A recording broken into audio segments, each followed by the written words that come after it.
దేవేంద్రుడు ఐశ్వర్యాన్ని కోల్పోయాడు. కోల్పోయిన తరువాత తాను పడినటువంటి కష్టాలకి తానే పశ్చాత్తాపాన్ని పొంది తిరిగి మళ్ళీ లక్ష్మీదేవి యొక్క అనుగ్రహం పొందడానికి కావలసినటువంటి విధానాన్ని తెలుసుకోవడానికి చతుర్ముఖ బ్రహ్మగారిని ఆశ్రయించాడు. ఆయన సృష్టికర్త. మీరు ఎప్పుడైనా పౌరాణిక వాంగ్మయం చూస్తే మీకు ఒక విషయం కనపడుతుంది. ఏదైనా సమస్య ఏర్పడితే మొట్టమొదట అందరూ కూడా బ్రహ్మగారి దగ్గరికి వెడతారు.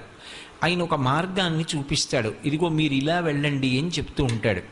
సృష్టికర్త అంటే ఈ లోకములను సృజించినటువంటి వాడు. అలాగే మన ఇంటికి కూడా ఓ పెద్ద ఉంటారు. ఒక సమస్య ఏర్పడినప్పుడు ఆ ఇంటి పెద్దని ఆశ్రయించి వారు ఇచ్చినటువంటి మార్గదర్శనంలో మనం ప్రవర్తించగలగాలి. అది గుణములను కలిగి ఉండుట అంటే. వారి మాట మీద ఒక విశ్వాసం, వారి మాట మీద ఒక గౌరవాన్ని ఉంచడం, వారికి పెద్దరికాన్ని ఇవ్వడం. అంతేకాని వయస్సుని దృష్టిలో పెట్టుకుని కేవలం ఏదో యాంత్రికంగా ఒక నమస్కారం చేసి వారి మాట తిరస్కరించడం కాదు. వారు అనుభవంతో చెప్పినటువంటి మాటకి ఒక ప్రాధాన్యత ఇచ్చి పరిశీలించగలిగినటువంటి అధ్యవసాయంతో కూడుకున్నటువంటి బుద్ధిని కలిగి ఉండేటటువంటి స్థితికి వినయము అని పేరు.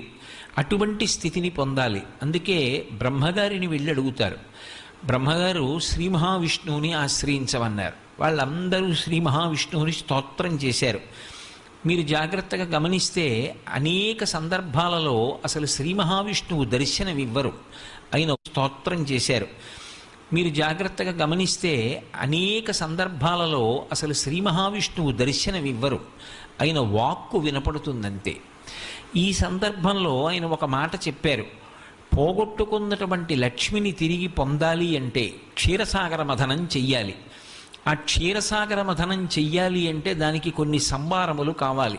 ఆ పాల సముద్రంలోకి పట్టుకెళ్ళి అనేకమైనటువంటి లతలు, ఓషధులు మొదలైనటువంటి వాటిని నింపాలి. తర్వాత మందర పర్వతాన్ని కవ్వంగా చేసుకోవాలి. వాసుకుని తీసుకొచ్చి తాడుగా చుట్టాలి. ఈ ప్రక్రియలో నేను మీకు సహాయపడతాను. ఈశ్వరుడు యొక్క సహాయం లేకుండా అసలు ఏ కార్యమూ నెరవేరదు. ఇది బాగా జ్ఞాపకం పెట్టుకోవలసినటువంటి విషయం. లక్ష్మీ కటాక్షం కావాలి అని కోరుకునేటటువంటి వ్యక్తి కేవలము తన యొక్క సమర్థత చేత తాను ఒక కార్యాన్ని చాలా కష్టపడి నిర్వహిస్తే ఫలితం వచ్చేస్తుంది అనేటటువంటి మాటకి సనాతన ధర్మంలో ప్రామాణికత లేదు. అందుకే సుందరకాండలో సీతమ్మ కూడా ఒక మాట చెప్తుంది. కచ్చిదాశాస్తి దేవానాం ప్రసాదం పార్థివాత్మజ కచ్చిత్ పురుషకారంచ దైవంచ ప్రతిపద్యతే అంటుంది. పురుషకారమునకు దైవము యొక్క సహాయము తోడు కావాలి. నేను నా వంతు ప్రయత్నం నేను చెయ్యాలి. కానీ ప్రయత్నం చేసేటప్పుడు ఒక్కటి జ్ఞాపకం పెట్టుకోవాలి. 99 పాళ్ల నా ప్రయత్నానికి ఒక్క పాళ్ళు భగవంతుని యొక్క అనుగ్రహం కలిసి రాకపోతే ఆ కార్యము నెరవేరదు. అందుకే భగవద్భక్తి అనేటటువంటి మాటకి అంత విశేష ప్రాధాన్యత ఉంటుంది. ఈశ్వరుడు ఉన్నాడు అని నమ్మి ఆయన మీద భారం ఉంచి కార్యక్రమాన్ని నెరవేర్చడానికి కావలసినటువంటి సమర్థతని నాకు ఇవ్వడంతో పాటుగా అది ఫలవంతమయ్యేటట్టుగా చెయ్యగలిగిన శక్తి నీ చేతులలో ఉంది అని నమ్మి ఈశ్వరుడికి నమస్కరించడం పరిపూర్ణమైనటువంటి భక్తి. అందుకే మీకు నేను తోడుగా ఉంటాను అన్నారు శ్రీ మహావిష్ణువు. అందుకే క్షీరసాగర మథనంలో ఎప్పుడెప్పుడు వైక్లభ్యములు ఏర్పడతాయో అప్పుడప్పుడు ఆయన వచ్చి ఆదుకుంటారు. ఒకప్పుడు ఆ మందర పర్వతం పాలసముద్రంలోకి దిగిపోతోంది. ఆదికూర్మమై వచ్చి నిలబడ్డారు. తీరా అమృతోత్పాదనమైన తరువాత అమృతాన్ని రాక్షసులు పొందబోయారు. మోహినీ స్వరూపంలో వచ్చి దేవతలకు అందేటట్టు చేశారు. మనం ఈశ్వరుణ్ణి నమ్మి ప్రయత్నాన్ని ప్రారంభం చేస్తే ఆ ప్రయత్నంలో మన చేయి దాటి జరిగేటటువంటి పరిణామాలని ఈశ్వరుడు దిద్దుతాడు, దిద్ది దాన్ని ఫలవంతం చేస్తాడు. అందుకే వారు ఆ స్వామి చెప్పినటువంటి మాట యందు పరిపూర్ణమైన విశ్వాసంతో క్షీరసాగర మథనాన్ని ప్రారంభం చేశారు. అప్పాలవెల్లి లోపల అప్పటికప్పటికి మందరాగము తిరుగన్ చెప్పిడిదేమున్నది అజుని చెవులు చిందరగునియన్ అన్నారు. ఆ మందర పర్వతాన్ని పాలసముద్రంలోకి దించి వాసుకిని చుట్టి ఆ క్షీరసాగర మథనం చేస్తుంటే వచ్చినటువంటి చప్పుట్ట ఎంత భయంకరంగా ఉందంటే, ఆఖరికి సమాధి స్థితిలో ఉండి సృష్టి చేసేటటువంటి చతుర్ముఖ బ్రహ్మగారి చెవులు కూడా గింగురుమన్నాయిట. ఆ పాలవెల్లి లోపల అప్పటికప్పటికి మందరాగము తిరిగెన్ చప్పుడు నిండెన జాండము చెప్పిడిదే మజుని చెవులు చిందరగునియన్. బ్రహ్మాండమంతా కూడా చర్ చస్ అనేటటువంటి చప్పుళ్లతో నిండిపోయింది. మొట్టమొదట హాలాహలం వచ్చింది. ఆ హాలాహలాన్ని పరమేశ్వరుడు పుచ్చుకున్నాడు. హాలాహలం తర్వాత ఒక్కొక్కటి దివ్యమైనటువంటి వస్తువులు ఉత్పాదనమయ్యాయి. ఒక్కొక్క దాన్ని ఒక్కొక్కరు పంచుకున్నారు. అలా ఆ క్షీరసాగర మథనం జరుగుతుండగా అకస్మాత్తుగా అందులోంచి లక్ష్మీదేవి ఆవిర్భవించింది. ఆ ఆవిర్భవించేటటువంటి స్థితిలో ఆ తల్లి లోకములనన్నిటినీ కూడా అనుగ్రహించడం కోసం వచ్చినటువంటి తల్లి కదూ. అందుకని అసలు ఆవిడ క్షీరసాగరంలోంచి పైకి పద్మంలోంచి ఆవిర్భవిస్తూ ఉంటే, ఆవిడ పైకి వస్తున్నప్పుడే తల దగ్గర నుంచి కదు కనపడుతుంది. పాలసముద్రంలోంచి పైకి వస్తోంది అంటే మనకి లలితాదేవి యొక్క ఆవిర్భావ సమయంలో ఎలా అయితే తల దగ్గర నుంచి పాదాల వరకు చెప్తారో, అలాగే లక్ష్మీదేవి కూడా పాలసముద్రంలోంచి పైకి తేలినప్పుడు తల దగ్గర నుంచి ఆ పద్మములో కూర్చున్నటువంటి తల్లి యొక్క పాదముల వరకు దర్శనం. అందులో అసలు ఆవిడ పైకి వస్తుంటేనే ఎంత వైభవంగా తల్లి పైకొచ్చింది అంటే, తొలకారు మెరుగుక ఈవడి. ఆ తొలకరి ప్రారంభమయ్యేటటువంటి సమయంలో ఆకాశంలో వచ్చేటటువంటి మెరుపు సౌదామిని అంటాం. ఆ సౌదామిని, ఆ మెరుపు మొట్టమొదట వస్తుంది, కంటిని ఆకర్షిస్తుంది. మెరుపుకుండేటటువంటి లక్షణం ఏమిటి అంటే, అది ఎక్కడ ఉండనివ్వండి, తళుక్కుమని మెరిస్తే కంటికి ఆ మెరుపు తగిలి ఒక్కసారి అందరూ దాని వంక చూస్తారు. లక్ష్మీదేవి వంక చూడడం కూడా అలాగే ఉంటుంది. లోకమంతా ఆమె కటాక్షం కోసం. అందుకే తొలకారు మెరుగుక ఈవడి తలతలమని మేమి మెరయ ధగధగమనుచున్. ఆ తల్లి చూపుల కలుములలీనుచు. అలాగే చెలువంబులు మొదట పుట్ట మొదటి టెంకి సిరి పుట్టెన్రుపా అంటారు పోతన గారు భాగవతంలో క్షీరసాగర మథనఘట్టాన్ని వర్ణిస్తూ.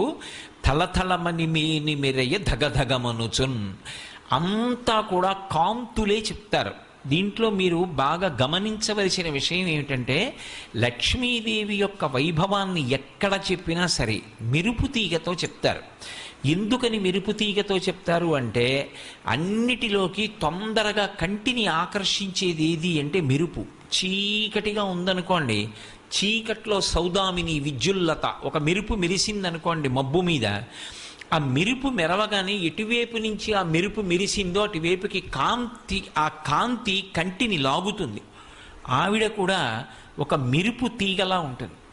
ఆ మెరుపు తీగ ఒక్కసారి అలా తటిల్లత వెలిగిందనుకోండి, లోకమంతా కూడా వెలుగులో కనపడుతుంది. లక్ష్మీదేవి లోకముల వంక చూసేటటువంటి స్థితి అలా ఉంటుంది. ఆవిడ కన్ను విప్పి ఒక్కసారి చూసిందనుకోండి, ఆ చూపుల చేత లోకములన్నీ బ్రతుకుతాయి, చైతన్యాన్ని నింపుకుంటాయి. అంతటి గొప్ప స్థితిలో చూపిస్తుంది. అందుకే పోతన గారు ఆ చిన్న పద్యం అంతా కూడా మెరుపులతోటే తీసుకెళ్లారు. తొలకారు మెరుగుక ఈవడి తలతలమని మేను మెరయ ధగధగమనుచున్.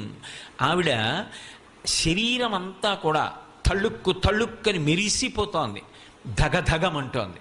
రెండు కాంతికి సంబంధించినటువంటి విశేషాలే. ఇప్పుడు మీరు ఒక్కటి గమనించాలి, అంత కాంతివంతంగా ఆవిడ కనపడుతుంటే అసలు అంగప్రత్యంగముల వంక చూసే అవకాశం ఉండదు, కన్ను ఆకర్షింపబడుతుంది. అది లక్ష్మి అని పిలవబడడానికి కారణం అది. ఆవిడ లోకములనన్నిటినీ చూస్తుంది, అందరూ ఆవిడ వంక చూస్తారు. ఆవిడ చూపుల కోసం సమస్త జగత్ తహతహలాడుతుంది. ఆవిడ క్రీగంటి చూపు పడితే చాలని.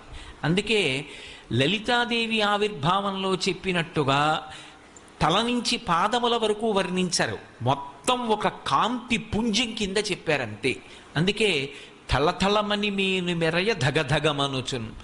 కలుముల నీనటి చూపుల, ఆ చూపులకున్నటువంటి వైభవం అది. లక్ష్మీదేవి యొక్క అనుగ్రహము అన్న మాటకు అర్థమేంటి? కేవలం ఆవిడ ఒక్క చూపు చూస్తుంది ప్రసన్నంగా. ఆవిడ చూపు ఎక్కడ పడుతుందో అక్కడ పడిన ఉత్తర క్షణంలో ఇక అలా ఇలా ఉండదు, ఇక ఐశ్వర్యం. అది ఉత్సాహం కానివ్వండి, సంతోషం కానివ్వండి, పూనిక కానివ్వండి, అక్కడ ఉండేటటువంటి సంపద కానివ్వండి, అవన్నీ కూడా అంత పుష్కళత్వాన్ని పొందుతాయి, అంత సంతోషంగా ఉంటుంది. అందుకే ఆవిడ చూపులలోంచే అంతటి అనుగ్రహ ప్రసరణం చేసింది. అందుకే ఐశ్వర్యం ఎక్కడి నుంచి ఇస్తుంది అంటే ఆమె యొక్క చేతిలోంచి ఇస్తుంది అని చెప్పడం సాధ్యం కాదు. అందుకే లక్ష్మీ కటాక్షము అంటూ ఉంటారు. ఆవిడ చూపు పడితే చాలు, ఒక్కసారి అలా ప్రసన్నంగా చూసిందా, ఇక అక్కడ ఎంత ఐశ్వర్యం ఏర్పడుతుంది అనేటటువంటి దాని గురించి చెప్పడం ఎవరికీ సాధ్యం కాదు. అయితే మీరు ఒక్క విషయం జ్ఞాపకం పెట్టుకోవాలి. నేను ఐశ్వర్యము ఐశ్వర్యము ఐశ్వర్యము అన్న మాట వాడుతున్నప్పుడు కేవలము నేను సంపద గురించి మాట్లాడుతున్నాను అని మీరు అనుకోకూడదు. కేవలం ధనం ఒక్కదాని గురించి నేను మాట్లాడటం లేదు. శ్రీ సూక్తం అలా మాట్లాడలేదు. కేవలం డబ్బొక్కటే లక్ష్మీదేవి ఇస్తుంది అని నిర్ధారణ చేయకూడదు. లక్ష్మి అంటే జీవితాన్ని పండించగలిగినటువంటి శక్తి. ఆవిడ ఇది ఇస్తుంది ఇది ఇవ్వదు అని ఉండదు. ఆవిడ దేన్నైనా ఇవ్వగలదు. అందుకే కలుముల నీనెడి చూపుల, ఆమె చూపుల చేత సమస్తమైన ఐశ్వర్యాన్ని ఇవ్వగలిగినటువంటి తల్లి అయి ఆవిడ చెలువంబుల మొదటి టెంకి సిరి పుట్టే నృపా. ఆమె ఈ లోకానికంతటికీ కూడా అద్భుతమైనటువంటి సౌందర్య రాశి, లోకమాత మొట్టమొదట సృజింపబడింది అన్నారు. అంటే మళ్ళీ క్షీర సముద్రంలోంచి ఆమె తల్లి క్షీరసాగరానికి కుమార్తెగా ఉద్భవించింది. ఇది ఆమె యొక్క అవతార స్వీకారమునందుండేటటువంటి తత్వం. ఇప్పుడు ఆవిడ క్షీరసాగరంలోంచి వచ్చింది, పాలసముద్రానికి కూతురు. పాలసముద్రానికి ఆవిడ కూతురు కాబట్టి ఇంతకుముందు ఆవిడ లేనిది ఇప్పుడే వచ్చింది అని చెప్పడం కుదురుతుందా? కుదరదు. ఆమె ఇంతకు ముందు కూడా ఉంది. ఇంతకు ముందు ఉన్నది, అప్పుడు ఉన్నది, ఎప్పుడూ ఉంటుంది. కానీ ఇందులో ఒక పెద్ద రహస్యం మాత్రం ఉంటుంది. ఆమె ఇలా చాలామందికి కుమార్తెగా వస్తుంది. ఒకప్పుడు క్షీరసాగరానికి కుమార్తెగా వచ్చింది, ఒకప్పుడు భృగువుకి కుమార్తెగా వచ్చింది, ఒకప్పుడు జనక మహారాజు గారికి కుమార్తెగా వచ్చింది, ఒకప్పుడు ఆకాశరాజుకి కుమార్తెగా వచ్చింది. అసలు యథార్థంగా చెప్పాలంటే ఎవరి ఇంట ఆడపిల్ల పుట్టినా లక్ష్మియే వస్తోంది అని గుర్తు. ఎందుకో తెలుసా? ఆడపిల్ల వస్తోంది అంటే చాలామంది ఆడది ఆడపిల్ల అన్న మాట వాడితే ఏదో తక్కువ అనుకుంటారు. కాదు, తెలుగు భాషలో ఆడపిల్ల ఆడది అన్న మాటకు అర్థం ఏమిటంటే శ్రీ మహాలక్ష్మి అని అర్థం. ఆడపిల్ల, ఆడ అంటే అక్కడ అని అర్థం. అక్కడి పిల్ల, అక్కడి పిల్ల ఇక్కడ పుట్టింది. ఇక్కడ ఎందుకు పుట్టింది అంటే ఇక్కడ పుట్టి నన్ను ధన్యుణ్ణి చేసింది. ఎవరా పిల్ల? పేరు నేను పెట్టాను తర్వాత, ఆమె లక్ష్మి. అందుకే ఎవరి కడుపున ఆడపిల్ల పుట్టనివ్వండి, ఆ పిల్ల పీటల మీదకి వెళ్ళినప్పుడు మాత్రం పద్మంలోనే వెడుతుంది. పద్మంలో తీసుకెడతాను తప్ప ఏ ఇంటా కూడా ఆడపిల్లని పెళ్లి పీటల మీదకి తీసుకెళ్ళేటప్పుడు నడిపించి మాత్రం తీసుకెళ్లరు. ఎవరి ఇంట పుట్టినా లక్ష్మియే పుట్టింది. పుట్టి ఆమె నారాయణుడికి మాత్రమే చెందుతుంది. ఆమె మహాపాతివ్రత్యం అటువంటిది, నిత్యానపాయని. ఆమె శ్రీమన్నారాయణుడికి ఇల్లాలు. ఆ నారాయణుడు ఎక్కడో ఆవిర్భవించి ఉన్నాడు, పెండ్లి కుమారుడు. అందుకే వయసులో మామగారు పెండ్లి కుమారుడి కన్నా పెద్దవాడైనా పిల్లనిచ్చేటప్పుడు లక్ష్మిని నారాయణునికి ఇస్తున్నానని కాళ్ళు కడిగి తీర్థాన్ని పుచ్చుకుంటాడు. లక్ష్మి ఎప్పుడూ నారాయణుడికి పక్కకే చేరుకుంటుంది. అందుకే ఆ తల్లి కూడా నారాయణుని దగ్గరికి వెళ్ళిపోతుంది. కానీ ఎంతమందికైనా కుమార్తెగా వస్తూ ఉంటుంది. ఎంతమందికైనా కుమార్తెగా వచ్చి ఎవరెవరికి కుమార్తెగా వచ్చిందో వాళ్ళని అనుగ్రహిస్తుంది. అందుకే మీరు చూడండి, 2 రకాలైనటువంటి అదృష్టాలు ఇవ్వాలి అనుకుంటే ఆడపిల్లగా వస్తుంది. ఒకటి, సాక్షాత్ లక్ష్మీదేవి ఇంట్లో పుట్టింది. అందుకే మగపిల్లవాడికి చేయడానికి అలంకారములు తక్కువ ఉంటాయి, ఆడపిల్లకి చేయడానికి అలంకారాలు చాలా ఎక్కువగా ఉంటాయి. ఆడపిల్ల ఇంట్లో తిరుగుతోందనుకోండి, లక్ష్మీదేవిది తిరిగినట్టే. ఒకటి, ఆ పిల్ల పుట్టిన వేళ, ఆ పిల్ల తిరిగిన వేళ సాక్షాత్ లక్ష్మీదేవి ఇంటికి వచ్చిందని గుర్తు. 2, ఆడపిల్ల పుట్టింది అంటే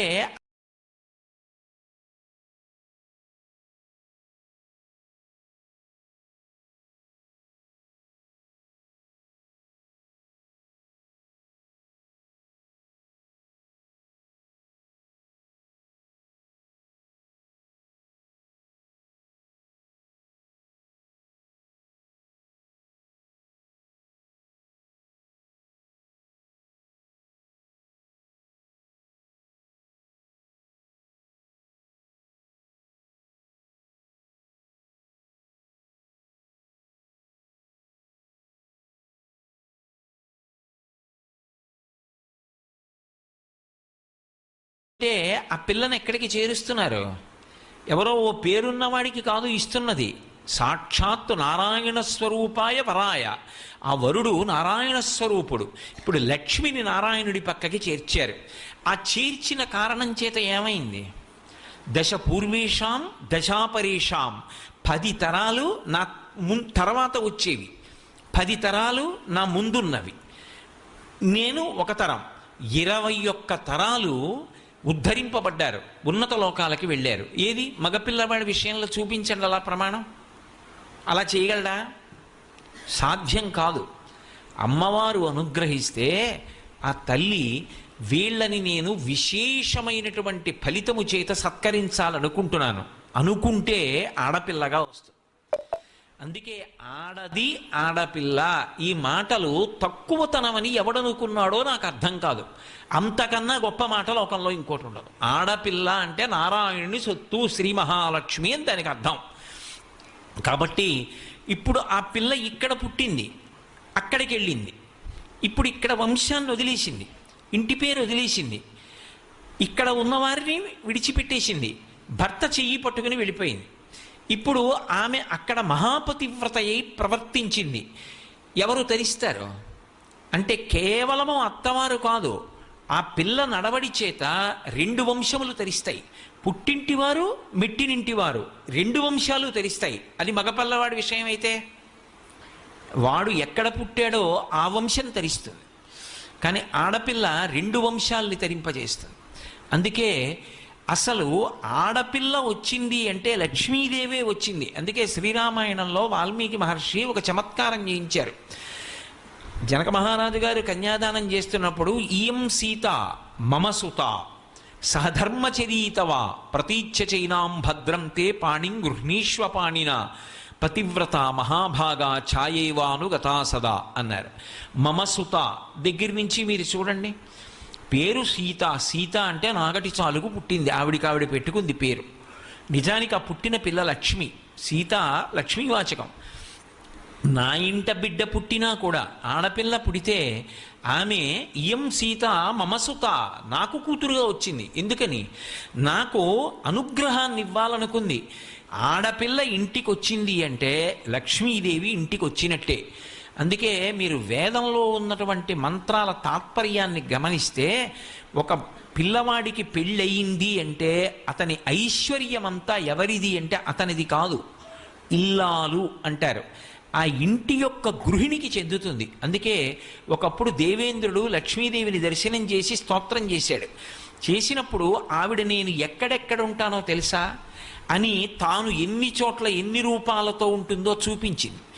చూపించినప్పుడు కైలాసే పార్వతీత్వంచ క్షీరోధే సింధుకన్యక స్వర్గే చ స్వర్గలక్ష్మిస్తం మర్చలక్ష్మిశ్చ భూతలే వైకుంఠే చ మహాలక్ష్మి దేవదేవీ సరస్వతి గంగా చ తులసీత్వంచ సావిత్రి బ్రహ్మలోకగా కృష్ణ ప్రాణాధిదేవీత్వం గోలుకే రాధికా స్వయం రాసే రాసేశ్వరీత్వంచ బృందా బృందావని కృష్ణప్రియాత్వం భాండీరే చంద్రా చందనకాననే విరజా చంపకవనే శతశృంగే చ సుందరి పద్మావతి పద్మవనే మాలతీ మాలతీవనే కదంబమాలాత్వం దేవీ కదంబ కాననీపి చ రాజ్యలక్ష్మి రాజగేహే గృహలక్ష్మి గృహే గృహే ఇత్యుక్త్వా దేవతాః సర్వే మనయో మనవస్తథా హృర్దుర్నవదనా శుష్కకంఠో తాలుకాః ఇతి లక్ష్మీస్తవం పుణ్యం సర్వదేవైః కృతం శుభం ఎప్పటేత్ ప్రాతురుద్ధాయ సవైః సర్వం లభేత్రువం అభార్యో లభ లభతే భార్యాం వినీతాం వసుతాం సతీం సుశీలాం సుందరీం రమ్యాం అతి సుప్రియవాదినీం పుత్ర పౌత్రవతీం శుద్ధాం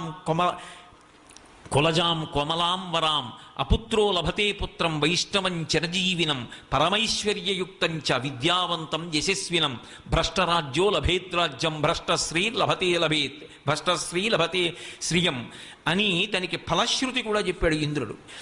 ఈ స్తోత్రం లక్ష్మిని ఉద్దేశించి చదివింది కాబట్టి పెళ్లి కాని మగపిల్లలు ఎవరైనా ఈ స్తోత్రాన్ని నియమంగా అమ్మవారి దగ్గర చదివితే అతనికి భార్యగా ఎవరు రావాలి? ఎక్కడో లక్ష్మీదేవి పుట్టివాడు నారాయణుడు కావాలి. కాబట్టి ఎటువంటి పిల్ల భార్యగా వస్తుంది అంటే ఆమె సుశీలాం సుందరీం రమ్యాం అతి సుప్రియవాదినీం పుత్ర పౌత్రవతీం శుద్ధాం కులజాం కోమలాం వరాం. ఆమె సుశీల, మంచి నడవడి కలిగినటువంటిది, చక్కగా మాట్లాడేటటువంటిది, పుత్రుల్ని పౌత్రుల్ని పొందేది, ఆ భర్త యొక్క ఆయుర్దాయాన్ని నిలబెట్టగలిగినటువంటి నడవడి కలిగినటువంటిది, మహాపతివ్రత. అటువంటి స్త్రీ భార్యగా లభిస్తుంది. లక్ష్మీదేవి యొక్క స్తోత్రము అంత గొప్పదిగా వర్ణింపబడింది. అందులో ఆ తల్లి దర్శనమిచ్చింది. నేను ఎక్కడ ఉంటాను అంటే కైలాసే పార్వతీత్వంచ క్షీరోధే సింధుకన్యక. కైలాసంలో పార్వతీదేవిగా, వైకుంఠంలో లక్ష్మీదేవిగా, బ్రహ్మలోకంలో సరస్వతిగా, ఒక మహారాజు గారి దగ్గర రాజ్యలక్ష్మిగా, ప్రతి ఇంటి ఇల్లాలు గృహలక్ష్మి అయినప్పుడు ఐశ్వర్యమంతా ఎవరిది? ఆమెది. అందుకే ఇల్లు అన్న మాటకు అర్థం ఏమిటంటే ఇటకలతో కట్టినది ఇల్లు కాదు. ఇల్లు అన్న మాటకు అర్థం ఏమిటంటే గృహిణి, గృహముచ్యతే. గృహము అని ఎప్పుడు పిలుస్తారంటే దాని యందు ఇల్లాలు ఉన్నంత కాలమే గృహము. పురుషుడు ఎంత బడలిపోనివ్వండి, ఆమె నవ్వుతూ పిలిచి ఒక్క పాత్రతో కాస్త పళ్ళరసం ఇచ్చిందనుకోండి సేద తీరుతాడు. ఆమె ఒక్క నవ్వు నవ్విందనుకోండి సేద తీరుతాడు.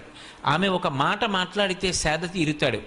ఎంత ఐశ్వర్యం ఉండనివ్వండి, ఎన్ని కోట్లు ఉండనివ్వండి, ఆమె వెళ్ళిపోయిన తరువాత ఆ ఇంట్లోకి వెళ్ళినటువంటి పురుషుడికి ఏ మనశ్శాంతి ఉంటుంది? గృహము అంటే మేడ కాదు, భార్యయే గృహము. అందుకే గృహలక్ష్మి గృహే గృహే. లక్ష్మీదేవి దర్శనం ఎక్కడవుతుంది అంటే చాలా తేలిక. దర్శనం చెయ్యాలన్న కోరిక ఉండాలి, కానీ నా భార్య లక్ష్మీ స్వరూపయే, నా పక్కింటి వారి భార్య సాక్షాత్ లక్ష్మి, ఆ భావన నీకు ఉండాలి. కానీ ఆ భావన చాలు నీకు లక్ష్మీ కటాక్షం కలగడానికి హేతు అవుతుంది. దేశానికి అరిష్టం ఎప్పుడు పట్టుకుంటుంది అంటే కనపడినటువంటి ప్రతి ఇల్లాలి వంక కూడా చూడకూడని చూపు చూస్తే అది దోషభూయిష్టం అవుతుంది.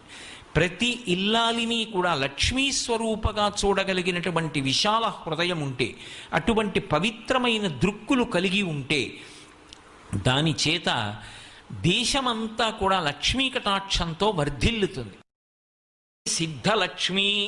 ఒక సంకల్పం మొదలైతే సంకల్పము కార్యము పూర్తయింది అన్న స్థితికి మధ్యలో ఎన్నో ఒడిదుడుకులుంటాయి. ఒక సభ నిర్వహించాలి అనుకున్నారనుకోండి, మొట్టమొదటి సంతోషం 3 రోజులు ఉపన్యాసాలు వస్తానన్నారు అని. కానీ తీరా మొదలెట్టిన తర్వాత ఆకాశం వంక చూస్తూ భయం, వాతావరణం వంక చూస్తూ భయం, చలి ఎక్కువగా ఉంటుందేమోనని భయం, ఎన్నో రకాల భయాలు. 3 రోజులు అయిపోయాక అబ్బా ఎంత బాగా జరిగిందో అన్న సంతోషం, అప్పుడు సిద్ధి పొందాం. ఈ సిద్ధి వరకు వెళ్ళి ఆఖరణ అమ్మయ్యా అని ఇలా గుండెల మీద చెయ్యేసుకుని తేలికగా ఊపిరి తీయాలంటే ఆ వెనక సంకల్ప బలాన్ని శక్తిని ఇవ్వగలిగిన తల్లి ఎవరో ఆమె ఆ లక్ష్మియే. అది మొదట లేకుండా అసలు ఎలా నడుస్తావు ముందుకి జీవితంలో?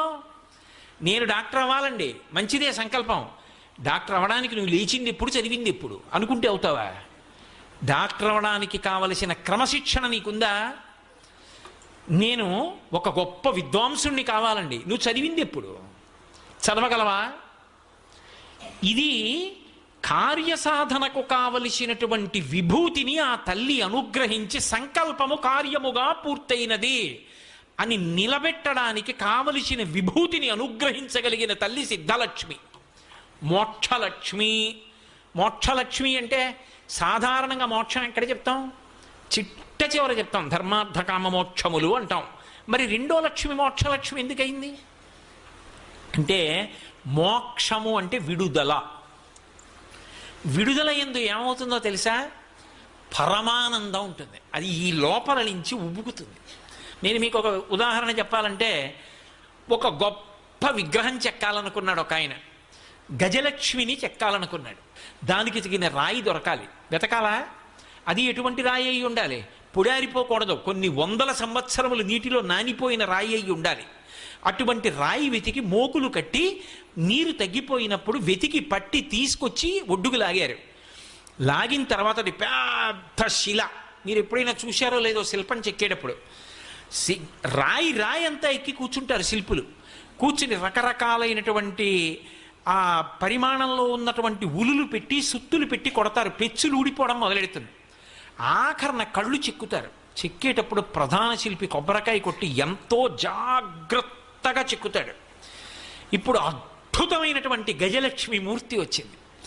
ఇప్పుడు ఆ గజలక్ష్మి మూర్తి వచ్చేసి తీసుకెళ్ళి అధివాసాలు అయిపోయి, ధాన్యాధివాసం, శయ్యాధివాసం, పుష్పాధివాసం అన్నీ చేసేశారు. ప్రతిష్ఠ చేసేశారు. అమ్మవారికి బట్ట కట్టారు. ఇప్పుడు ఆ దేవాలయానికి వెళ్ళి ఆ శిల్పి చూశాడు. అయ్యా మీరే కదా చెక్కారు, రండి మీకు ఇవాళ పంచల షాప్ పెడతాం అన్నారు. గుడికి వెళ్ళాడు. తాను ఆ శిల మీద ఎక్కి కూర్చుని చెక్కాడు. ఇప్పుడు ఇలా చూశాడు.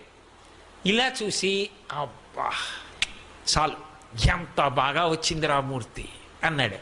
సిద్ధలక్ష్మి కార్యం పూర్తయింది. ఇప్పుడు మీరు పిలిచి, ఏమయ్యా అంతా చాలా బాగా చెక్కావు కానీ కొంచెం జాగ్రత్తగా చూడు, ఈ కంటి చివర చిన్న కందిబద్దంత రాయి ఉబికి ఉండిపోయింది, ఒక్కసారి నిచ్చెన ఇస్తాం ఎక్కి కొట్టే ఉలితో అన్నారు అనుకోండి, చెంపలు వేసుకుని మహాపరాధం. ఆ తల్లి కదా అందామండి, తప్పు, అలా కొట్టకూడదు, ఎక్కడ కనపడుతోందండి అంటాడు. తప్ప కొట్టడి. అయిపోయింది, విడుదలైపోయాడు. విగ్రహం చెక్కడం నుంచి విడుదలైపోయాడు. మోక్షం అంటే విడుదల. ఇక దాన్ని ముట్టుకోడు. అది పూజకే తప్ప దాన్ని ఇక మళ్ళీ ఇంకా చేయడంలో ప్రక్రియ అన్నమాట ఉండదు. విడుదలైపోయాడు దాంట్లోంచి.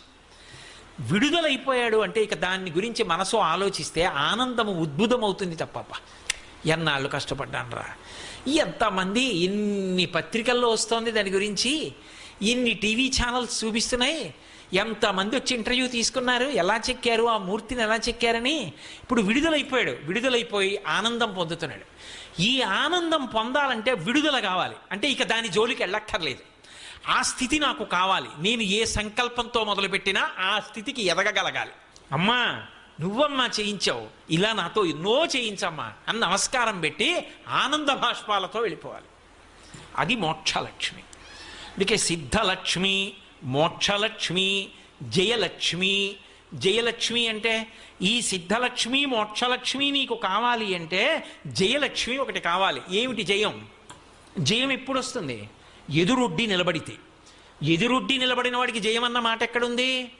ఎదురొడ్డి నిలబడినప్పుడు క్లేశం కలుగుతుంది, ఓ కష్టం వస్తుంది.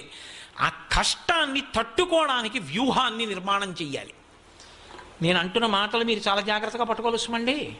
అకస్మాత్తుగా రాత్రికి రాత్రి కోట చుట్టూ శత్రు సైన్యం మోహరించింది. ఇంత శత్రు సైన్యం మోహరిస్తే ఈ శత్రు సైన్యాన్ని అంతటినీ ఎలా ఎదుర్కోవడం? ముందు ఆలోచన రావాలి. ఇంకేమీ యుద్ధం చేస్తామంటే అయిపోయింది, కోట సొరంగాల్లోంచి పారిపోదాం ఎక్కడికో అక్కడికి, ఇంకా అయిపోయింది మన బతుకున్నారనుకోండి, ఇంకేమిటి? ఒకప్పుడు తల్లికోట యుద్ధం జరిగింది. తల్లికోట యుద్ధం జరిగితే నదికి యూతల వైపు రామరాయల వారి సైన్యం మోహరించింది. నదికి యూతల వైపు రామరాయల వారి సైన్యం మోహరించింది. అవతల వైపు శత్రు సైన్యం మోహరించింది. అపజయం ఎరిగినటువంటి విజయనగర సామ్రాజ్యం ఇంత పెద్ద సైన్యం ఎట్టి పరిస్థితుల్లో గెలవలేదు. కానీ శత్రువీరులు ఆలోచించారు, రామరాయల దగ్గర ఇంత శత్రు సైన్యం ఉంటే గెలవలేము, ఏం చెయ్యాలనుకున్నారు. రాత్రి యువతల సైన్యానికి తెలియకుండా 10 కాగడాల చప్పున వెలిగించి ఎద్దుబళ్ళకు కట్టి ఎద్దుబళ్ళనన్నింటినీ కూడా దిగువకు వదిలిపెట్టేశారు. కొన్ని వందల బళ్ళు కాగడాలు కట్టుకుని వెళ్ళిపోయి. అది ఎలా ఉందంటే ఎక్కడ ఎద్దుల్ని తోలుతున్న చప్పుడు చేయలేదు. ఎద్దు బళ్ళు నడిచి వెళ్ళిపోయి చీకట్లో అలవాటు వాడికి వెళ్ళిపోతాయి. మీరు ఇప్పటికీ పట్టణాల్లో సంతకొచ్చి ఎద్దుబండి వెళ్ళిపోతుంటే ఆ ఎద్దుబండి నడిపేవాడు నిద్రపోతుంటాడు, అది పల్లెటూరు వెళ్ళిపోతుంది. అలా ఎద్దుబళ్ళన్నీ వెళ్ళిపోతున్నాయి. యువతల వైపు ఉన్న రామరాయల సైన్యం అనుకుంది కాగడాలు పట్టుకుని సైన్యం నదికి కిందకి వెడుతున్నారు, దిగువకి. అంటే అక్కడ దాటి ఇటు వస్తారన్నమాట. కాబట్టి అక్కడ మనం ఎదుర్కొనాలి, కాబట్టి సైన్యాన్ని అంతటి కిందకి నడిపించండి అన్నారు. వ్యూహంలో ఒక చిన్న పొరపాటు, సైన్యం కిందకి వెళ్ళిపోయింది. ఒక్క రామరాయలు పడుకుని ఉన్నాడు. రామరాయలు ఎక్కేటటువంటి ఏనుక్కి నల్లమంది ఎక్కువగా పెట్టేశారు, దానికి స్థిమితం తప్పిపోయింది. తెల్లవారేటప్పటికి తన సైన్యం అంతా ఎద్దుబళ్ళ వంక చూస్తే కిందకి వెళ్ళిపోయింది. సూర్యోదయం అయ్యేటప్పటికి ఎద్దుబళ్ళు, సైన్యం వెనక్కి వచ్చే అవకాశం లేదు. శత్రు సైన్యం దాటొచ్చి రామరాయల సైన్యాన్ని, రామరాయలు అరివీర భయంకరుడు, కానీ అప్పటికే ఏనుక్కి నల్లమంది ఎక్కువైపోయింది. అది రామరాయల్ని పట్టి కిందకి ఇచ్చేసి తొక్కేసింది. అయిపోయిందా? బుద్ధి ఎందు ఒక్క దోషం ఒక చారిత్రాత్మకమైనటువంటి సామ్రాజ్య పతనానికి కారణమైపోయింది. వెళ్ళిపోయింది విజయనగర సామ్రాజ్యం. 6 నెలలు దోచుకున్నారు దాని ఐశ్వర్యాన్ని. విజయనగర పతనం చదువుతుంటే గుండె అవిసిపోతుంది. జయలక్ష్మి, నీవు ఏ ఆలోచన చేస్తే కార్యాన్ని సాధించి విడుదల కాగలవో అటువంటి ఆలోచనను పరాకుతో నీకు ఇవ్వాలంటే ఉత్సాహంతో నీ మనసు నిలబడగలగాలి. ప్రతిబంధకాల వైపుకు లొంగకుండా స్వస్థతతో నిలబడగలగాలి. అలా నిలబడేటట్టు చేసి జయం ఇవ్వగలిగిన తల్లి జయలక్ష్మి. సిద్ధలక్ష్మీర్ మోక్షలక్ష్మీర్ జయలక్ష్మి సరస్వతి. సరస్వతి ఒకరు, లక్ష్మి ఒకరు ఉండరు. మీరు శాస్త్రాన్ని పరిశీలిస్తే అందరూ ఒకటే. అందుకే సరస్వతి వేదం చెప్పిన లక్ష్మీ స్వరూపాల్లో ఒక స్వరూపం. ఎందుకని అంటే, ఇప్పుడు నేను ఇక్కడికి వచ్చి కూర్చున్నాను, అసలు నేను మాట్లాడాలి అంటే నాకు జ్ఞాపకం రావాలా? జ్ఞాపకం వచ్చింది మాట్లాడడానికి నాకు వాక్య నిర్మాణ ప్రజ్ఞ ఉండాలా? ప్రతిబంధకాన్ని తట్టుకునే శక్తి ఉండాలా? ఇవన్నీ లక్ష్మీదేవి అనుగ్రహం కాకపోతే ఈ కార్యం పూర్తి చేశారన్న సంతోషంతో నేను ఎలా వెళ్ళను? సిద్ధలక్ష్మీర్ మోక్షలక్ష్మీర్ జయలక్ష్మి కలగాలంటే ఇప్పుడు నాకు సరస్వతి రూపంలో ఆవిడే అనుగ్రహిస్తోంది పక్కన కూర్చుని. ఇంతకన్నా ఉదాహరణ మీకు ఇంకేం కావాలి? ఆవిడ సరస్వతికే కాకుండా కేవలం లక్ష్మిగా కూర్చుంటానంటే నా ప్రసంగం అవుతుందా? సరస్వతి, అందుకే సరస్వతి వేరు లక్ష్మి వేరు కాదు. సరస్వతియే లక్ష్మి, నేను కాదు, వేదం చెప్తోంది. వేదం ప్రమాణం, శృతి ప్రమాణం. కాబట్టి సిద్ధలక్ష్మీర్ మోక్షలక్ష్మీర్ జయలక్ష్మి సరస్వతి శ్రీలక్ష్మి. శ్రీలక్ష్మి అంటే ఉద్భుతమైన ఆనందమునకు శ్రీలక్ష్మి అని పేరు. చూడండి, ఇప్పుడు ఇదంతా అయిపోయి నేను ఇంటికి వెళ్ళిపోయి లాల్చీ ఇప్పేసి స్నానం చేయడానికి వెళ్ళిపోయాను అనుకోండి, ఇంకా మనసులో ఏవో ఆలోచనలు అలా వస్తూనే ఉంటాయి దీని గురించి. కనీసం 1 గంట 2 గంటల సేపు ఇది చటుక్కున చల్లారిపోదు, అగ్ని నిధనమైనట్టు, పొయ్యి అర్పిన వేడిగా ఉన్నట్టు. ఇంకా ఏవేవో ఆలోచనలు ఇంకా ఏవేవో వస్తుంటాయి. అయ్యో అది చెప్పలేదే అనేదో ఆలోచన వస్తుంది. రేపు చెప్తూ కానీ లేకపోతే ఊరుకో అని సముదాయించడానికే సమయం తీసుకుంటుంది. కాబట్టి శ్రీలక్ష్మి అంటే మనసులో ఉండేటటువంటి పరమ సంతోషాన్ని శ్రీలక్ష్మి అంటారు. అబ్బా, ఇవాళ తల్లి ఏం పలికించిందిరా, ఎంత ఆనందంగా అనిపించేది చెప్పినప్పుడు. అమ్మా నిజం కదమ్మా, ఒక వ్యక్తి జీవితం పండడం దీని మీద ఆధారపడింది కదమ్మా. అమ్మా ఆ 6 రూపాలుగా నన్ను అనుగ్రహించమ్మా అని నేను పడుకుని నిద్రపోయే ముందు కూడా మళ్ళీ ఓసారి నమస్కారం చేయకుండా పడుకోగలనా? ఇది విన్న మీరు నమస్కారం చేసుకోకుండా పడుకోగలరా? సాధ్యమా? అది శ్రీలక్ష్మి. అనుభవింపజేస్తుంది, మళ్ళీ పొందాలన్న సంతోషాన్ని కల్పిస్తుంది. కాబట్టి సిద్ధలక్ష్మీర్ మోక్షలక్ష్మీర్ జయలక్ష్మి సరస్వతి శ్రీలక్ష్మీర్ వరలక్ష్మీశ్చ. వర అన్న శబ్దానికి అర్థం ఏంటంటే శ్రేష్టము అని. అన్నీ ఎందులోకి వెళ్ళిపోతాయో దాన్ని వరలక్ష్మి అంటారు. ఇప్పుడు ఈ లక్ష్మీ స్వరూపాలు ఇవి. ఇప్పుడు నేను వేదం 6 చెప్పింది అని 6 చెప్పాను. అవి 6 అనుకుంటారా మీ ఇష్టం, కాదు అష్టలక్ష్మీ దేవాలయం 8 అనుకుంటారా మీ ఇష్టం. ఒక తల్లి పిల్లలతో వస్తోంది అనుకోండి, ఆమె లక్ష్మి కాదు. ఒక పిల్లవాడు ఒక పిల్లని చేపట్టాడు వివాహంలో, దేనికి చేపట్టాడు? ధర్మ ప్రజాపత్యర్థం, నా కామాన్ని ధర్మంతో ముడివేసి నా తేజస్సుని యందు నిక్షేపిస్తాను, నా వంశం నిలబడాలి, నాకు నీ వలన సంతానము కావాలి అని కోరుకున్నాడు. ఆయన కోరుకున్నాడు, తప్పకుండా మీకు 10 మంది సంతానాన్ని కనిస్తాను అని చెప్పి ఆమె అంది. వాళ్ళిద్దరి మనసుల్లో ఆ కోరికుంది. ఆమెకి మనసారా కోరికుంది ఆయన తన వలన తండ్రి కావాలి అని. ఆయనకి ఈమె వలన నేను ధర్మ సంతానాన్ని పొందాలి కోరికుంది, వాళ్ళిద్దరికీ ఉంటే సరిపోతుందా? ఆమె పిల్లలతో నడిచొస్తోంది అంటే ఆ రోజున వివాహంలో ఇంతమంది అక్షతలు వేసి చేసిన ఆశీర్వచనాలు నిజమయ్యాయి, లక్ష్మిగా నడుస్తోంది సంతానంతో. అప్పుడు సంతాన లక్ష్మిగా కూడా చేరిందిగా. అప్పుడు మీరు ఎంతమంది లక్ష్ములు అంటున్నారు అన్న దాంతో నాకు సంబంధం లేదు. ఎంతమంది అయినా లక్ష్ములే, ఆఖరికి సంబంధం లేదు. ఎంతమంది అయినా లక్ష్ములే, ఆఖరికి కాయలతో ఉన్న మామిడి చెట్టు కూడా లక్ష్మి. మీరు పేరు పెట్టుకోగలిగితే. కాబట్టి ప్రధానంగా అనుగ్రహ శక్తులుగా ఎన్ని రకాలైన లక్ష్మీ కటాక్షాలు ఉన్నాయో అన్ని కటాక్షాలు శ్రేష్టత్వము చేత వరలక్ష్మి ఎందు అన్వయమైపోతాయి. చివరికి వరలక్ష్మిని చెప్తారు, మోక్షలక్ష్మిని చివరికి మధ్యలోకి తెస్తారు. ఎందుకంటే ఆ సంతోషం దగ్గరికి పూర్తి చెయ్యాలి కాబట్టి. లక్ష్మీ కటాక్షం చెప్పినప్పుడు మాత్రం సిద్ధలక్ష్మి పక్కకే మోక్షలక్ష్మి వచ్చింది. అది వేదం యొక్క హృదయం. అది నేను మీరు కాదు చెప్పింది, అది చెప్పింది పరమేశ్వరుడు. లక్ష్మీ కటాక్షము యొక్క తీరు ఎలా ఉండాలో, దాని చేత అందరూ ఎలా సంతోషపడాలో, ఆ క్రమాన్ని ఆవిడ ఎలా అనుగ్రహిస్తుందో చెప్పారు. అందుకే ఇప్పటికీ కూడా మన దేశంలో ఒక ఆచారం, మనం ఏదైనా పని చేస్తున్నాం అనుకోండి, నేను చేస్తున్నాను అని చెప్పి ఎప్పుడు చెయ్యను, అలా చెయ్యకూడదు కూడా. నేను నా కూతురి పెళ్ళే, నేను కన్న కూతురే, నేను కష్టపడి పెంచిన కూతురే, నా కూతురు వివాహం చేస్తున్నాను అనుకోండి, ఏదో పేరుకి వ్రాయడం కాదు. అక్కడ పేరుకి వ్రాయడం కాదు. నేను ఒక సంబంధాన్ని నిశ్చయం చేసేటప్పుడు మా గురువుగారి దగ్గరికి వెళ్ళాలి. మా గురువుగారి పాదాల దగ్గర కూర్చొని, గురువుగారు ఇదండి వాళ్ళ వంశం, వాళ్ళకి పిల్లనిద్దాం అనుకుంటున్నాను గురువుగారు, సంతోషంగా ఉంటుందిరా, ముందుకు వెళ్ళు అని మీరు అన్నారా, శుభం భూయాత్ అని మీ నోటితో అంటే ముందుకెడతా గురువుగారు అన్నాను అనుకోండి, మా గురువుగారు పక పక పక పక అని విశ్వో రక్షతో, నీకేం పర్వాలేదురా నాయన ముందుకెళ్ళు, సంతోషంగా ఉంటుందిరా పిల్ల అనొక్క మాట అన్నారనుకోండి, చాలు అంగరక్ష. నాకు నా కూతురికి అంగరక్ష. అందుకని పెద్దలు నిర్ణయించినారుగాన పెద్దల సంకల్పం సిద్ధిగా నిలబడుతుంది. అది ఆ మాట నిలబడుతుంది, ఆ మాట పూర్తవుతుంది, వాళ్ళ నోటి వెంట వచ్చింది అవుతుంది.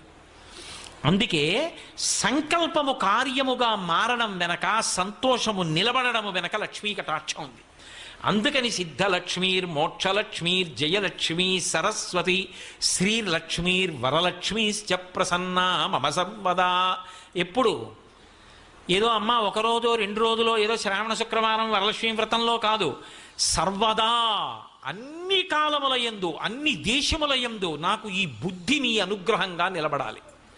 అది అన్ని కాలముల యందు అన్ని దేశముల యందు నిలబడిందనుకోండి, ఆయన చేపట్టిన కార్యం విఫలమైపోవడం అనేటటువంటి మాట ఉండదు.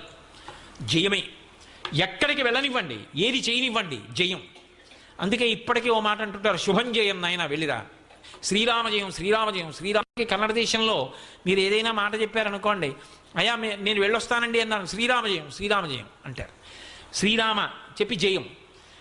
ఏదైనా సరే ఒక కార్యం సంకల్పం మంచిది రావడం దగ్గర నుంచి సంకల్పం పూర్తవడం వరకు ఆవిడ అనుగ్రహం. ఇక్కడ మీరు ఒక మాట బాగా పట్టుకోవాలి. బాగుందండి, సంకల్పం రావడం గురించి చెప్పారుగా, మరి సంకల్పం మంచిది అయితే కదా ఇవన్నీ. మంచి సంకల్పం ఎలా వస్తుంది? ఆవిడ అనుగ్రహం ఉంటే వస్తుంది. కీర్తి అని ఒక మాట, యశస్విని అని ఆవిడికి పేరు. అంటే ఆవిడ కీర్తినిస్తుంది. ఆవిడకున్న గొప్ప లక్షణం అది. ఆవిడ ఏమిటో తెలుసా, మీరు ఆవిడ్ని ఎంత స్తోత్రం చేస్తున్నారో దానికి ఆవిడ పొంగిపోదు. ఆవిడ మీరు కూడా స్తుతింపబడేటట్టు చేస్తుంది లోకంలో. మీరు మీ ఎదురుగుండా ఉన్నారా మీ ఎదురుగుండా లేరాతో సంబంధం ఉండదు. తెల్లవారి లేస్తే ఆ పేరు చెప్పేటప్పటికి 2 చేతులు కైమోడ్చి కొన్ని కోట్ల మంది నమస్కరిస్తున్నారు అనుకోండి, ఆ కీర్తి ఇవ్వడానికి ఎటువంటి సంకల్పం వాడిలో పుడితే ఆ కార్యం చేస్తాడో అటువంటి సంకల్పం పుట్టిస్తుంది. అటువంటి సంకల్పం పుట్టడానికి ఎటువంటి విషయాలతో ఆయన అనుసంధానమైతే అటువంటి సంకల్పం పుడుతుందో అటువంటి చోటుకి చేర్చి అటువంటి సంకల్పం పుట్టిస్తుంది. లేకపోతే మహాత్మా గాంధీ గారికి భారతదేశానికి స్వాతంత్ర్యం తీసుకురావాలి అనేటటువంటి తాపత్రయం ఎందుకు కలగాలి? ఆయనకు ఆ సంకల్పం కలగబట్టి కదూ జాతిపిత అనేటటువంటి కీర్తి వహించి మహానుభావుడు అలా ఉండిపోయారు. మహాత్మా అని పేరుకు ముందు చేర్చి గౌరవిస్తున్నాం. భీష్మాచార్యుల వారిని భీష్మ అని విడిచిపెట్టాం, ఆచార్య శబ్దం కలిపి భీష్మాచార్య.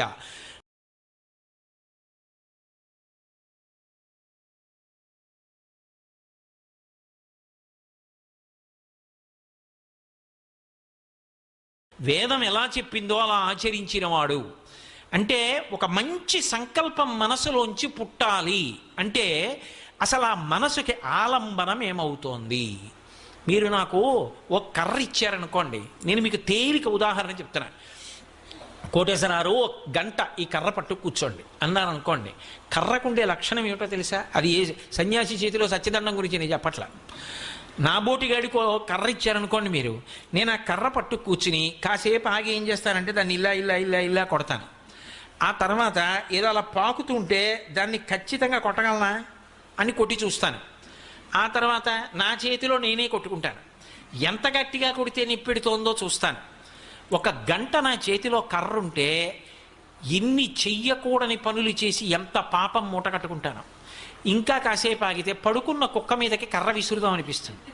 కర్ర చేతిలో ఉంది కదా, అది పట్టుకుని అలా పెడుతున్నాను అనుకోండి, ఏ పిల్లాడో భయపడతాడు, ఎందుకు ఆయన కర్ర పట్టుకొస్తున్నారు కొడతారేమో అని. లేకపోతే పిచ్చాడా ఏమిటి అలా ఉన్నాడు, ఏం మీద పడతాడో అని అటుగా పేరంటానికి వెళ్ళవలసిన ఇల్లాలు వెళ్ళడం మానేస్తుంది. ఈ పాపాలన్నీ నా ఖాతాలో పడ్డాయా? ఒక్క కర్ర చేతిలో పెడితే భయంకరంగా కొట్టేసుకుని కింద పడిపోయినా కూడా వదలకుండా కొట్టేస్తున్నాడు అనుకోండి. అలా కొడుతున్న సందర్భం చూశాను అనుకోండి, ఆ తర్వాత అన్నం తింటున్నా కూడా నా మనసు వ్యగ్రతతో ఉంటుంది. అది చూశాను కదా. అదే నేను నేదునూరి కృష్ణమూర్తి గారి పాట వింటూ అన్నం తిన్నాను అనుకోండి, ఆ తిన్న కారణం చేత నా మనసు పరమ ప్రశాంతంగా ఉండి అన్నం తింటూ కూడా నాకు ఆ కీర్తనే వినపడుతూ ఉంటుంది. అది ఈశ్వరుడికి చేసిన యజ్ఞం అవుతుంది.